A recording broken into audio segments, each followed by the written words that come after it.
Hello नमस्कार दोस्तों, आपका स्वागत करता हूं इस यूट्यूब चैनल पर। दोस्तों आज हम लोग रीजनिंग के एक और नए पार्ट को देखने वाले हैं। ये रीजनिंग का पार्ट नंबर 15 होने वाला है। अगर आप इससे पहले वाले पार्ट नहीं देखे होंगे तो जाकर देख लीजिएगा।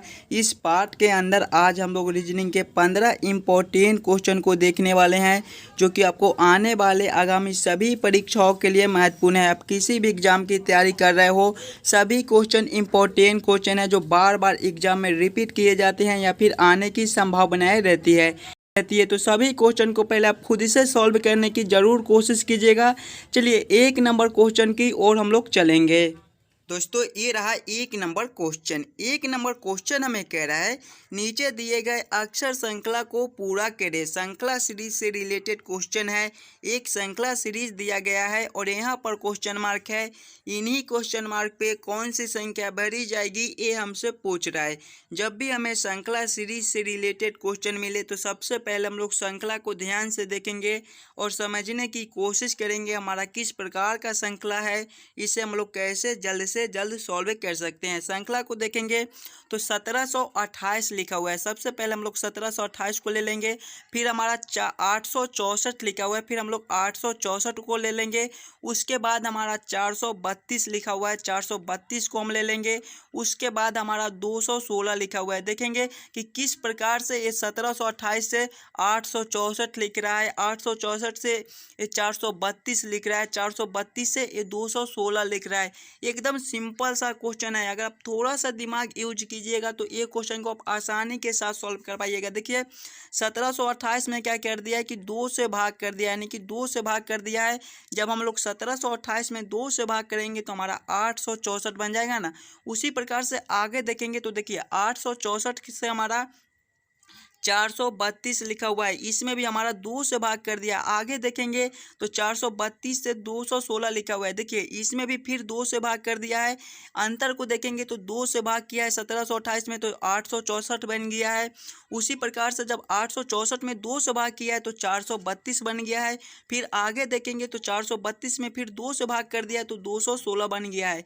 उसी प्रकार से फिर जब हम लोग 216 में 2 से भाग करेंगे तो हमारे कितने हो जाएंगे, 216 में देखिए 216 में 2 से भाग करेंगे तो हमारे कितने हो जाएंगे, 108 हो जाएंगे। 108 हमारा कौन सा ऑप्शन में है, ऑप्शन नंबर बी में दिया गया है, जो कि हमारे सही उत्तर हो जाएंगे। इस श्रृंखला का अगला संख्या हमारा 108 हो जाएगा, जो कि इस क्वेश्चन मार्क पे भरा जाएगा। क्लियर है। चलिए अगले प्रश्न की ओर हम लोग चलेंगे, क्वेश्चन नंबर 2 की ओर। ये रहा क्वेश्चन नंबर 2। क्वेश्चन नंबर 2 हमें कह रहा है, नीचे दिए गए प्रश्न में संबंधित संख्या को चुनिए। नंबर एनालॉजी रीजनिंग का प्रश्न है। जिस प्रकार से 41 का संबंध 4 के साथ है, उसी प्रकार से हमसे पूछ रहा है कि 37 का संबंध कौन सा संख्या से होगा, जो एक क्वेश्चन मार्क पे भरे जाएंगे। आप किसी भी एग्जाम की तैयारी कर रहे हो, नंबर एनालॉजी रीजनिंग का प्रश्न आपको सभी एग्जाम में देखने को मिल जाएंगे। तो पहले आप खुद से जरूर सॉल्व करने की कोशिश कीजिएगा कि 41 से ये 4 कैसे लिख रहा है, 41 से हम लोग 4 कैसे ला सकते हैं, ये सोचेंगे। देखिए अगर हम लोग 41 माइनस 37 कर देंगे तो हमारा 4 बन जाएगा। वही सेम अगर हम लोग इसमें करेंगे, जब 37 माइनस 37 करेंगे तो हमारा 0 हो जाएगा। लेकिन 0 हमारा किसी भी ऑप्शन में नहीं दिया गया है, यानी कि इस प्रकार से इस श्रृंखला को हम लोग सॉल्व नहीं कर सकते हैं। कोई और दूसरा तरीका से हम लोग सोचेंगे 41 से 4 लाने को। 41 को हम लोग क्या करेंगे ताकि हमारा 4 बन जाए। पहले वीडियो को रोक लीजिए और खुद से ज़रूर सॉल्व करने की कोशिश कीजिए। देखिए 41 को हम लोग देखेंगे तो 41 हमारा 4 और 1 से मिलकर बनता है। अगर 41 के दोनों संख्या को आपस में गुना कर लेंगे, यानी कि 4 गुना 1 करेंगे तो हमारा 4 बन जाएगा, जो कि यहाँ पर लिखा हुआ है। वही से हम लोग 37 के साथ करेंगे। 37 हमारे 3 और 7 से मिलकर बनते हैं। 37 के भी दोनों संख्या को आपस में गुना कर लेंगे, यानी कि 3 गुना 7 करेंगे तो हमारे 21 हो जाएंगे। 21 हमारा कौन सा ऑप्शन में दिया गया है, 21 हमारे ऑप्शन नंबर बी में दिए गए हैं, जो कि हमारे सही उत्तर हो जाएंगे। जिस प्रकार से 41 का संबंध 4 के साथ है, उसी प्रकार से हमारा 37 का संबंध 21 के साथ रहेगा। क्लियर है। चलिए अगले प्रश्न की ओर हम लोग चलेंगे, क्वेश्चन नंबर 3 की ओर। तो ये रहा क्वेश्चन नंबर 3। क्वेश्चन नंबर 3 हमें कह रहा है, नीचे दिए गए प्रश्न में संबंधित शब्द को चुनिए। प्रश्न हमें कह रहा है, जिस प्रकार से मुर्गा का संबंध मुर्गी के साथ है, उसी प्रकार से हमसे पूछ रहा है कि ये दोनों क्वेश्चन मार्क पे कौन से शब्द संबंधित होंगे। देखिए, जब भी हमें इस प्रकार के रीजनिंग के प्रश्न मिले तो सबसे पहले हम लोग ये सोचेंगे कि ये मुर्गा से मुर्गी कैसे लिख रहा है, मुर्गा से मुर्गी कैसे संबंधित है। पहले अपना भी दिमाग यूज कीजिएगा कि ये मुर्गा से मुर्गी कैसे लिख रहा है। ध्यान दीजिएगा, तो मुर्गा हमारा पुल्लिंग शब्द है और मुर्गा का स्त्रीलिंग शब्द हमारा मुर्गी होता है। उसी प्रकार से सभी ऑप्शन में देखेंगे तो घोड़ा हमारा पुल्लिंग शब्द है और घोड़ा का स्त्रीलिंग शब्द हमारा घोड़ी होता है। यानी कि इस क्वेश्चन मार्क पे जिस प्रकार से मुर्गा से मुर्गी संबंधित है उसी प्रकार से हमारे घोड़ा से घोड़ी संबंधित होंगे। यानी कि इन दोनों क्वेश्चन मार्क पे हमारे घोड़ा और घोड़ी भरे जाएंगे। क्लियर है। चलिए अगले प्रश्न की ओर हम लोग चलेंगे, क्वेश्चन नंबर 4 की ओर। ये रहा हमारा क्वेश्चन नंबर 4। क्वेश्चन नंबर 4 हमें कह रहा है लुप्त संख्या ज्ञात करें। लुप्त संख्या कहाँ पर है? देखिए यहाँ पर क्वेश्चन मार्क है, इन्हीं क्वेश्चन मार्क पे कौन सी संख्या बढ़ी जाएगी ये हमसे पूछ रहा है। जब भी हमें इस प्रकार के मिसिंग नंबर से रिलेटेड क्वेश्चन मिले तो सबसे पहले हम लोग ये सोचेंगे कि ये तीनों संख्या से ये 10 कैसे लिख रहा है, ये तीनों संख्या से ये 14 कैसे लिख रहा है। उसी प्रकार से हम लोग सोचेंगे कि ये तीनों संख्या मिलकर कौन सा संख्या बनेगा जो ये क्वेश्चन मार्क पे भरा जाएगा। देखिए 1, 4 और 7 से हमें 10 लाना है। किस प्रकार से हम लोग सोचेंगे 1, 4 और 7 से ताकि हमारा 10 बन जाए। अगर आप लोग ध्यान से देखिएगा क्वेश्चन को तो एकदम आसान सा क्वेश्चन है और ऐसे ही क्वेश्चन आपको एग्जाम में पूछे जाते हैं लेकिन आप लोग सॉल्व नहीं कर पाते हो। देखिए किस प्रकार का प्रश्न है, 1 से ये 4 लिख रहा है, इसमें देखेंगे तो हमारा +3 का अंतर हो जाएगा। फिर देखेंगे तो ये 4 से 7 लिख रहा है जी, इसमें भी हमारा +3 का अंतर हो जाएगा। उसी प्रकार से आगे देखेंगे तो 7 से 10, इसमें भी हमारा +3 का अंतर हो जाएगा। यानी कि 1 में जब 3 जोड़ा है तो अगला संख्या 4 आ गया है। उसी प्रकार से जब 4 में 3 जोड़ा है तो अगला संख्या 7 आ गया है। उसी प्रकार से जब 7 में 3 जोड़ा है तो अगला संख्या 10 आ गया है। वही देखेंगे कि ये पैटर्न इस वाले ऑप्शन में भी काम करता है कि नहीं है। तो देखेंगे तो 5 से 8 लिखा हुआ है, यानी कि इसमें भी हमारा +3 जोड़ दिया है। फिर देखेंगे तो 8 से 11 लिखा हुआ है, यानी कि इसमें भी हमारा +3 जोड़ दिया है। और उसी प्रकार से जब 11 में 3 जोड़ा है तो यहाँ पर 14 आ गया जो कि यहाँ पर लिखा हुआ है। वही सेम हम लोग इसमें करेंगे, सभी संख्या को आपस में 3 का अंतर लेंगे। तो देखिए 6 से 9 लिखा हुआ है, इसमें भी हमारा +3 का अंतर है। फिर 9 से 12 लिखा हुआ है, यानी कि इसमें भी हमारा +3 का अंतर है। उसी प्रकार से इसमें भी +3 का अंतर कर देंगे, यानी कि जब हम लोग 12 + 3 करेंगे तो हमारे कितने हो जाएंगे। देखिए 12 + 3 हमारे 15 होते हैं। 15 हमारे कौन से ऑप्शन में है? ऑप्शन नंबर सी में दिया गया है, जो कि हमारे सही उत्तर हो जाएंगे। इस क्वेश्चन मार्क पे 15 भरे जाएंगे। क्लियर है। चलिए अगले प्रश्न की ओर हम लोग चलेंगे, क्वेश्चन नंबर 5 की ओर। ये रहा क्वेश्चन नंबर 5। क्वेश्चन नंबर 5 हमें कह रहा है यदि वायु को हरा कहा जाए, हरे को नीला कहा जाए, नीले को आकाश कहा जाए और आकाश को पीला कहा जाए, पीले को पानी कहा जाए और पानी को गुलाबी कहा जाए, तो साफ आकाश का रंग किस प्रकार का होगा, ये हमसे पूछ रहा है। आपको इस प्रकार के भी प्रश्न एग्जाम में पूछे जाते हैं। जब भी हमें इस प्रकार के प्रश्न मिले दोस्तों तो सबसे पहले हम लोग ये देखेंगे कि हमसे ये पूछ के आ रहा है। देखिए हमसे पूछ रहा है कि साफ आकाश का रंग किस प्रकार का होगा, यानी कि कैसा होगा, ये हमसे पूछ रहा है। तो साफ आकाश का रंग हम लोग कैसे जानते हैं कि साफ आकाश का रंग हमारा किस प्रकार का होता है? सभी लोग जानते हैं कि साफ आकाश का रंग हमारा नीला होता है। तो यहाँ पर हम लोग देखेंगे कि नीला के बदला हमारा क्या लिखा हुआ है, नीला का अर्थ क्या है। देखेंगे इधर तो नीले को आकाश कहा जाए, यानी कि नीले के जगह पे आकाश लिखा हुआ है। तो आकाश हमारा कौन सा ऑप्शन में है? ऑप्शन नंबर ए में दिया गया है, जो कि हमारे सही उत्तर हो जाएंगे। इस क्वेश्चन के अनुसार हमारे आकाश जो है वो नीला कलर के होंगे। क्लियर है। चलिए अगले प्रश्न की ओर हम लोग चलेंगे, क्वेश्चन नंबर 6 की ओर। तो ये रहा क्वेश्चन नंबर 6। क्वेश्चन नंबर 6 हमें कह रहा है विक्रम को याद है कि उसके पुत्र बिहान का जन्मदिन 25 दिसंबर के बाद है। विक्रम की पत्नी को याद है कि बिहान का जन्मदिन 23 दिसंबर के बाद लेकिन 27 दिसंबर से पहले है। बिहान का जन्मदिन दिसंबर की कौन सी तारीख को है, ये हमसे पूछ रहा है। जब भी हमें इस प्रकार के रीजनिंग के प्रश्न मिले तो सबसे पहले हम लोग सभी कथन को ध्यान से देखेंगे और समझने की कोशिश करेंगे। देखिए विक्रम हमें पहले कह रहा है कि उसको पुत्र का जो जन्मदिन है वो 25 दिसंबर के बाद है, यानी कि 25 दिसंबर को नहीं है तो 25 दिसंबर को हम हम लोग काट देंगे कि 25 दिसंबर के बाद है, यानी कि 25 दिसंबर के बाद है। उसके बाद उसके पत्नी हमें कह रहा है कि विक्रम बिहान का जो जन्मदिन है वो 23 दिसंबर के बाद लेकिन 27 दिसंबर से पहले है। इसको भी ले लेंगे, 23 दिसंबर हमें पहले आ जाएगा, बीच में हमारा फिर 24 दिसंबर आ जाएगा, इसको हम लोग बना लेंगे। पहले हमारा 23 दिसंबर, बीच में हमारा एक दिन 24 बनता है, फिर हमारा 25 बनता है, फिर हमारा 26 बनता है और फिर हमारा 27 बनता है। इसमें देखेंगे हम लोग तो देखिए सबसे पहले विक्रम को क्या याद है कि उसको पुत्र का जो बिहान है उसका जन्मदिन 25 दिसंबर के बाद है, यानी कि 25 दिसंबर को नहीं है तो इसको काट देंगे।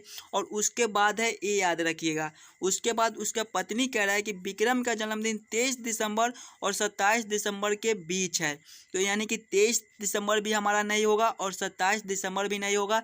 तो बीच में हमारा क्या बच गया, देखिए 24 और 26। और यहाँ पे देखिए विक्रम हमें क्या कह रहा है कि विक्रम हमें कह रहा है कि 25 दिसंबर के बाद है, तो 25 दिसंबर के बाद हमारा कौन सा दिन आएगा, 26 तारीख आएगा। और देखिए विक्रम को जो पत्नी थी वो हमें कह रही थी कि 23 दिसंबर और 27 दिसंबर के बीच है, तो 27 दिसंबर के बाद हमारा 26 आता है, यानी कि 26 तारीख को विक्रम का जन्मदिन है। 26 हमारा कौन सा ऑप्शन में है, ऑप्शन नंबर डी में दिया गया है, जो कि हमारे सही उत्तर हो जाएंगे। विक्रम का जो दिन जन्मदिन है वो हमारे 26 तारीख को है दिसंबर में। चलिए अगले प्रश्न की ओर हम लोग चलेंगे, क्वेश्चन नंबर 7 की ओर। ये रहा हमारा क्वेश्चन नंबर 7। क्वेश्चन नंबर 7 हमें कह रहा है दी गई आकृति में कितने त्रिभुज है, इस आकृति में टोटल कितने त्रिभुज है, ये हमसे पूछ रहा है। जब भी हमें इस प्रकार के ट्रायंगल काउंटिंग से रिलेटेड क्वेश्चन मिले, त्रिभुज काउंटिंग से रिलेटेड क्वेश्चन मिले, तो सबसे पहले हम लोग फिगर आकृति को ध्यान से देखेंगे और समझने की कोशिश करेंगे हमारा किस प्रकार का फिगर है, इसमें हम लोग कैसे जल्द से जल्द ट्रायंगल त्रिभुज काउंट कर सकते हैं। पहले आप खुद से जरूर सॉल्व करने की कोशिश कीजिएगा कि इस आकृति में टोटल कितने त्रिभुज है। आपको सभी परीक्षा में ऐसे प्रश्न पूछे जाते हैं, जब भी हमें इस प्रकार के प्रश्न मिले तो पहले हम लोग छोटे छोटे त्रिभुज को काउंट कर लेंगे। देखिए इसमें हमारा छोटा छोटा त्रिभुज कितना है, सबसे पहला तो हमारा एक ए वाला बन रहा है, दूसरा हमारा ए वाला बन रहा है, तीसरा हमारा ए वाला बन रहा है, चौथा ए बन जाएगा, पांचवा ए बन जाएगा, छठा ए बन जाएगा और सातवां ए बन जाएगा। और इसमें त्रिभुज है देखिए हमारा आठवां ए वाला बन जाएगा यहाँ से लेकर यहाँ तक, और नौवां इसी प्रकार से यहाँ से लेकर यहाँ तक बन जाएगा। बहुत सारे स्टूडेंट करते हैं कि बस इतना ही त्रिभुज काउंट करके छोड़ देते हैं। देखिए इसमें और त्रिभुज है, और कहाँ पे है, देखिए एक हमारा यहाँ से लेकर यहाँ तक बन रहा है, यानी कि इसमें हमारे टोटल 10 ट्रायंगल है, टोटल 10 त्रिभुज है। 10 हमारा कौन सा ऑप्शन में है, ऑप्शन नंबर सी में दिया गया है, जो कि हमारे सही उत्तर हो जाएंगे इस क्वेश्चन का ऑप्शन नंबर सी। चलिए अगले प्रश्न की ओर हम लोग चलेंगे, क्वेश्चन नंबर 8 की ओर। ये रहा हमारा क्वेश्चन नंबर 8। क्वेश्चन नंबर 8 हमें कह रहा है नीचे दिए गए प्रश्न आकृति को पूरा करें। प्रश्न आकृति से रिलेटेड क्वेश्चन है। जिस प्रकार से ए आकृति से ए वाला आकृति बना रहा है, उसी प्रकार से हमसे पूछ रहा है कि इस वाले आकृति से कौन सा आकृति बनेगा जो ये क्वेश्चन मार्क पे भरा जाएगा। सबसे पहले हम लोग इस वाले आकृति को देखेंगे तो सबसे पहला हमारा एक चतुर्भुज है और चतुर्भुज के अंदर हमारा एक त्रिभुज है। और इस वाले आकृति को देखेंगे तो देखिए पहले हमारा त्रिभुज आ गया और इसके अंदर हमारा चतुर्भुज आ गया। उसी प्रकार से इसमें देखेंगे पहले हमारा एक गोला है और गोला के अंदर हमारा एक चतुर्भुज है, यानी कि इसमें पहले हमारा चतुर्भुज आ जाएगा और चतुर्भुज के अंदर हमारा गोला आ जाएगा। देखिए इसमें बड़े वाले जो पहले वाले आकृति है उसको अंदर है और अंदर वाला आकृति बाहर है और बाहर वाला आकृति अंदर है। उसी प्रकार से इसमें करेंगे अंदर वाले आकृति को बाहर और बाहर वाले आकृति को अंदर करेंगे, यानी कि गोला हमारा अंदर आ जाएगा और चतुर्भुज हमारा बाहर आ जाएगा। इस प्रकार का आकृति कौन सा ऑप्शन में है, ऑप्शन नंबर ए में दिया गया है, जो कि हमारे सही उत्तर हो जाएंगे। क्वेश्चन नंबर 8 का हमारा ऑप्शन नंबर ए सही उत्तर हो जाएगा। अगर आपको किसी भी प्रश्न में कोई दिक्कत हो तो हमें कमेंट करते चलिएगा। चलिए अगले प्रश्न की ओर हम लोग चलेंगे, क्वेश्चन नंबर 9 की ओर। ये रहा हमारा क्वेश्चन नंबर 9। क्वेश्चन नंबर 9 हमारा वेन आरेख वेन डायग्राम से रिलेटेड क्वेश्चन है। क्वेश्चन हमारा पेड़, शाखाएं, जड़। बस इन्हीं तीनों में हमें सोचना है कि कौन किसके साथ संबंधित है, कौन किसके अंदर आ सकता है। देखिए पेड़ है, शाखाएं है, जड़ है। पेड़ के अंतर्गत ही हमारे शाखाएं और जड़ दोनों होते हैं। देखिए पेड़ में ही हमारे शाखाएं यानी कि ताना होते हैं और जड़ भी हमारे पेड़ में होते हैं। यानी कि सबसे पहले हम लोग पेड़ के लिए एक गोला बना लेंगे और पेड़ में ही हमारे शाखाएं पाए जाते हैं, तो पेड़ के अंदर हम लोग शाखाएं को रख देंगे। फिर हमारा पेड़ में हमारा जड़ होता है, तो पेड़ के अंदर ही हमारे जड़ भी हो जाएंगे। यानी कि इसका वेन डायग्राम इस प्रकार से बनेगा। कौन सा ऑप्शन में हमारा इस प्रकार का वेन आरेख वेन डायग्राम दिया गया है? ऑप्शन नंबर बी में दिया गया है, जो कि हमारे सही उत्तर हो जाएंगे। क्वेश्चन नंबर 9 का हमारा ऑप्शन नंबर बी सही उत्तर हो जाएगा। चलिए अगले प्रश्न की ओर हम लोग चलेंगे, क्वेश्चन नंबर 10 की ओर। ये रहा हमारा क्वेश्चन नंबर 10। क्वेश्चन नंबर 10 हमें कह रहा है नीचे दिए गए प्रश्न में संबंधित अक्षर को चुनिए। प्रश्न हमें कह रहा है जिस प्रकार से ए एम सी का रिलेशन सी ओ ई के साथ है, उसी प्रकार से हमसे पूछ रहा है आर ए एक्स का रिलेशन कौन सा अक्षर से होगा, जो ये क्वेश्चन मार्क पे भरे जाएंगे। दोस्तों बहुत ही इंपॉर्टेंट क्वेश्चन है। पहले आप इस वीडियो को रोककर इस क्वेश्चन को खुद से जरूर सॉल्व करने की कोशिश कीजिएगा। इस प्रकार के भी प्रश्न आपको सभी एग्जाम में पूछे जाते हैं। अगर आप यहाँ पर खुद से सॉल्व नहीं कीजिएगा तो आपसे एग्जाम में सॉल्व नहीं हो पाएगा। देखिए सबसे पहले देखेंगे तो हमारा ए एम सी है, ए एम सी है और इससे हमें लिखा हुआ है सी ओ ई। सी ओ ई को ले लेंगे। अगर ए बी सी डी के सिंगल अक्षर के अनुसार देखेंगे तो ए से सी लिखा हुआ है, इसमें क्या कर दिया है कि +2 कर दिया है। फिर देखेंगे तो एम से ओ लिखा हुआ है, इसमें भी हमारा +2 कर दिया है। फिर देखेंगे तो सी से ई लिखा हुआ है, इसमें भी हमारा +2 कर दिया है। यानी कि तीनों अक्षर में +2 कर दिया है। वही सेम हम लोग इसमें करेंगे। आर ए एक्स है, आर ए एक्स के सभी अक्षर में हम लोग +2 कर देंगे। जब हम लोग आर +2 करेंगे तो हमारे क्या हो जाएंगे, टी हो जाएंगे। फिर देखेंगे तो हमारा ए है, जब ए +2 हम लोग करेंगे तो हमारे सी हो जाएंगे। फिर हमारा एक्स है, जब एक्स +2 हम लोग करेंगे तो हमारे जेड हो जाएंगे। कौन सा ऑप्शन में हमारा टी सी जेड लिखा हुआ है? टी सी जेड हमारे ऑप्शन नंबर बी में दिए गए हैं, जो कि हमारे सही उत्तर हो जाएंगे। इस क्वेश्चन मार्क के दोस्तों हमारे टी सी जेड में रह जाएंगे। क्लियर है? चलिए अगले प्रश्न की ओर हम लोग चलेंगे, क्वेश्चन नंबर 11 की ओर। ये रहा हमारा क्वेश्चन नंबर 11। क्वेश्चन नंबर 11 हमें कह रहा है दोस्तों यदि गुना का अर्थ घटाओ, घटाओ का अर्थ जोड़, जोड़ का अर्थ भाग तथा भाग का अर्थ गुना हो तो 125 जोड़ 25 घटाओ 10 भागा 15 बराबर क्वेश्चन मार्क।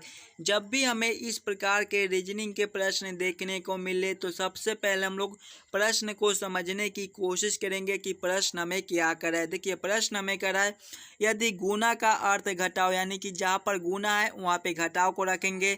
फिर घटाओ का अर्थ जोड़ दिया गया है, यानी कि जहाँ पर घटाओ है वहाँ पे जोड़ को रखना है। फिर आगे देखिए जोड़ का अर्थ भाग है, यानी कि जहाँ पर जोड़ है वहाँ पे भाग को रखना है, तथा भाग का अर्थ गुना है, यानी कि जहाँ पर भाग है वहाँ पे गुना को रखकर इस समीकरण को हम लोग हल कर लेंगे। देखिए सबसे पहले हमारा 125 है, उसके बाद हमारा जोड़ दिया गया है, तो जोड़ का अर्थ क्या है? देखिए जोड़ का अर्थ भाग है तो हम लोग भाग को ले लेंगे। फिर हमारा 25 है, 25 को लेंगे। फिर हमारा घटाओ है, तो घटाओ का अर्थ देखिए जोड़ दिया गया है, यानी कि घटाओ के जगह पे जोड़ को रखेंगे। फिर हमारा 10 है, 10 को ले लेंगे। फिर हमारा भाग है, तो भाग का अर्थ क्या है? देखिए भाग का अर्थ गुना है, तो गुना को ले लेंगे। फिर हमारा 15 है। बस इस समीकरण को हम लोग हल कर लेंगे। पहले हमारा भाग का काम होगा, फिर गुना का, फिर जोड़ का। इसको हल करेंगे तो 125 में जब हम लोग 25 से भाग करेंगे तो हमारे 5 हो जाएंगे, प्लस 10 गुना 15। देखिए जब हम लोग 10 गुना 15 करेंगे तो हमारे कितने हो जाएंगे? 5 जोड़ 10 गुना 15 हमारे 150 होते हैं। जब 5 जोड़ 150 करेंगे तो हमारे 155 हो जाएंगे। 155 हमारा कौन सा ऑप्शन में दिया गया है? ऑप्शन नंबर ए में दिया गया है, जो कि हमारे सही उत्तर हो जाएंगे। इस क्वेश्चन मार्क पे दोस्तों हमारे 155 भरे जाएंगे। देखिए सभी क्वेश्चन इंपॉर्टेंट क्वेश्चन है, जो कि आपको बार बार एग्जाम में रिपीट किए जाते हैं या फिर आने की संभावनाएं रहती है, तो पहले आप खुद से जरूर सॉल्व करने की कोशिश कीजिएगा। चलिए अगले प्रश्न की ओर हम लोग चलेंगे, क्वेश्चन नंबर 12 की ओर। ये रहा क्वेश्चन नंबर 12। क्वेश्चन नंबर 12 हमें कह रहा है नीचे दिए गए प्रश्न में लुप्त अंक ज्ञात करें। लुप्त अंक कहाँ पर है? यहाँ पर है। इन्हीं क्वेश्चन मार्क पे कौन सी संख्या भरी जाएगी ये हमसे पूछ रहा है। जब भी हमें इस प्रकार के मिसिंग नंबर से रिलेटेड क्वेश्चन मिले तो ऐसे प्रश्न को दोस्तों हम लोग दो तरीके से सॉल्व करने की कोशिश कर सकते हैं।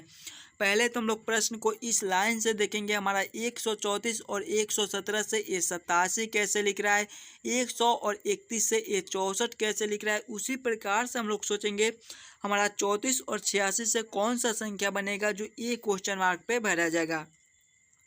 अगर इस लाइन से हमारा प्रश्न सॉल्व नहीं होता है तो फिर इस लाइन से देखेंगे हम लोग कि हमारा 134 और 100 से ये 34 कैसे लिख रहा है, 117 और 31 से ये 86 कैसे लिख रहा है।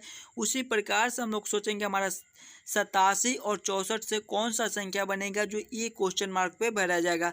देखिए अगर इस लाइन से हम लोग सॉल्व करने की कोशिश करते हैं तो ये तो क्वेश्चन ऐसे ही दिखाई दे रहा है कि 134 और माइनस 100 कर दिया तो हमारा 34 बन गया। यानी कि जब हम लोग 134 माइनस 100 करेंगे तो हमारा 34 बन गया। एकदम सिंपल सा प्रश्न है।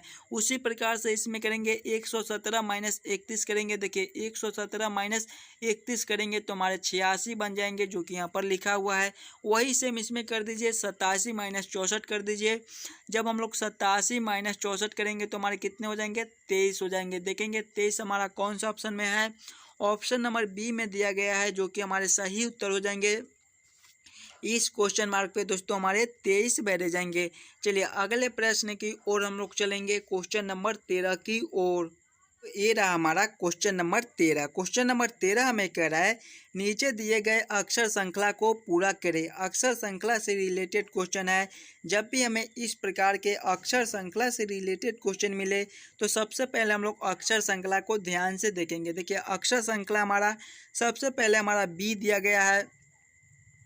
बी के बाद हमारा खाली स्थान है, डबल ए है, खाली स्थान है, बी ए है, खाली स्थान है, डबल बी है, खाली स्थान है, ए है, डबल बी है, डबल ए है। जब भी हमें इस प्रकार के अक्षर श्रृंखला से रिलेटेड क्वेश्चन मिले तो पहले हम लोग खंड में तोड़ लेंगे प्रश्न को ताकि हमारा प्रश्न जल्द से जल्द सॉल्व हो जाए। इसका किस प्रकार से हम लोग खंड बना सकते हैं ये सोचेंगे। देखिए बी है, उसके बाद खाली स्थान है और इधर डबल ए दिया गया है। अगर इस वाले खाली स्थान पे हम लोग बी को भर देते हैं तो हमारा डबल बी डबल ए, एक खंड ए बन जाएगा। फिर आगे देखेंगे तो हमारा खाली स्थान है, बी है, ए है। अगर इस वाले खाली स्थान पे हम लोग बी को भर देंगे तो हमारा डबल बी, और इस वाले खाली स्थान पे ए को भरेंगे तो डबल बी डबल ए, हमारा एक खंड ए बन जाएगा। फिर आगे देखेंगे तो हमारा डबल बी है, खाली स्थान है, ए है। इस वाले खाली स्थान पे हम लोग ए को भर देंगे तो हमारा डबल बी डबल ए, एक खंड ए बन जाएगा। और इसी प्रकार का हमारा एक खंड दिया गया है, डबल ए डबल बी, यानी कि एक खंड हमारा ए है। अब हम लोग ए देखेंगे कि हम लोग क्या क्या भरे हैं। सबसे पहले हम लोग बी को भरे हैं, फिर हम लोग बी को भरे हैं, फिर हम लोग ए को भरे हैं और फिर हम लोग ए को भरे हैं। यानी कि कौन सा ऑप्शन में हमारा डबल बी डबल ए दिया गया है, डबल बी डबल ए हमारे ऑप्शन नंबर डी में दिए गए हैं जो कि हमारे सही उत्तर हो जाएंगे। ये सारे क्वेश्चन मार्क पे हमारे बी बी ए भरे जाएंगे। चलिए अगले प्रश्न की ओर हम लोग चलेंगे, क्वेश्चन नंबर 14 की ओर। दोस्तों ये रहा क्वेश्चन नंबर 14। क्वेश्चन नंबर 14 हमें कह रहा है नीचे दिए गए प्रश्न आकृति को पूरा करें। प्रश्न आकृति से रिलेटेड क्वेश्चन है। ऐसे प्रश्न भी आपको सभी एग्जाम में पूछे जाते हैं तो पहले आप खुद से ज़रूर सॉल्व करने की कोशिश कीजिएगा। देखिए प्रश्न आकृति को हम लोग देखेंगे तो पहले हमारा इस प्रकार का आकृति है, उसके बाद हमारा इस प्रकार का आकृति है, उसके बाद हमारा कुछ इस प्रकार का आकृति है और उसके बाद हमें पूछ रहा है कि किस प्रकार का आकृति बनेगा जो ये क्वेश्चन मार्क पे भरा जाएगा। सबसे पहले वाले आकृति को देखेंगे तो इसमें हमारा दो लाइन है। देखिए एक लाइन ए है और दूसरा लाइन हमारा ए है। उसी प्रकार से दूसरे आकृति में देखेंगे तो हमारा एक लाइन ए बन जाएगा, दूसरा लाइन ए बन जाएगा और तीसरा लाइन ए बन जाएगा। यानी कि पहले वाले आकृति में हमारे दो लाइन है, दूसरे वाले आकृति में हमारे तीन लाइन है।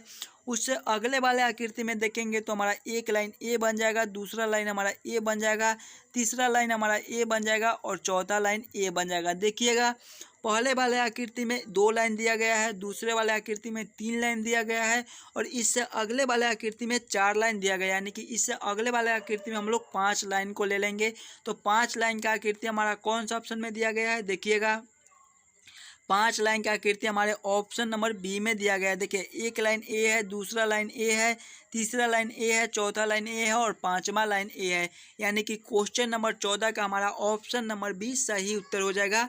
चलिए अगले प्रश्न की ओर हम लोग चलेंगे, क्वेश्चन नंबर 15 की ओर। ये रहा क्वेश्चन नंबर 15। क्वेश्चन नंबर 15 हमें कह रहा है एक विशिष्ट कोड भाषा में SAE को 100 तथा MAN को 112 लिखा जाता है। इस कोड भाषा में TOE को किस प्रकार लिखा जाएगा, ये हमसे पूछ रहा है। कोडिंग डी कोडिंग से रिलेटेड क्वेश्चन है दोस्तों। इस प्रकार के भी प्रश्न आपको सभी एग्जाम में पूछे जाते हैं, तो पहले वीडियो को रोक लीजिए और खुद से ज़रूर सॉल्व करने की कोशिश कीजिए और हमें कमेंट करके ज़रूर बतलाइएगा कि आज के 15 क्वेश्चन में से आप कितने क्वेश्चन को खुद से सॉल्व किए हो। देखिए जब भी हमें इस प्रकार के कोडिंग डी कोडिंग से रिलेटेड क्वेश्चन मिले तो सबसे पहले हम लोग ये देखेंगे SAE से 100 कैसे लिख रहा है। SAE को ले लेंगे। SAE अगर ABCD के क्रमानुसार देखेंगे तो एस हमारे 19वें नंबर पर आते हैं, ए हमारे पहले नंबर पर आते हैं और ई हमारे 5वें नंबर पर आते हैं। सभी को आपस में जोड़कर देखेंगे 19 + 1 करेंगे तो 20 और 20 + 5 करेंगे तो 25, लेकिन यहाँ पे देखिए 100 लिखा हुआ है। 25 से हम लोग 100 कैसे ला सकते हैं, अगर इसमें ऊपर से 4 से गुना करेंगे तो हमारा 100 बन जाएगा। वही सेम इसमें करेंगे, MAN के सभी अक्षर को आपस में जोड़कर 4 से गुना करके देखेंगे कि हमारा 112 बनता है कि नहीं बनता है। ले लेंगे हमारा MAN है, ABCD के क्रमानुसार देखेंगे तो एम हमारे कितने नंबर पर आते हैं, 13वें नंबर पर आते हैं। आप जरूर याद कर लीजिएगा कि कौन सा अक्षर कितने नंबर पर आता है। फिर ए को देखेंगे तो ए हमारे पहले नंबर पर आते हैं, एन हमारे 14वें नंबर पर आते हैं। सभी को आपस में जोड़ेंगे, 13 + A करेंगे तो 14, 14 + 14 करेंगे तो हमारे 28 हो जाएंगे। और इसमें देखिए 4 ऊपर से गुना कर दिए थे तो वही सेम इसमें करेंगे, फिर 4 से ऊपर से गुना कर देंगे। जब 28 × 4 करेंगे तो हमारे 112 हो जाएंगे, जो कि यहाँ पर लिखा हुआ है।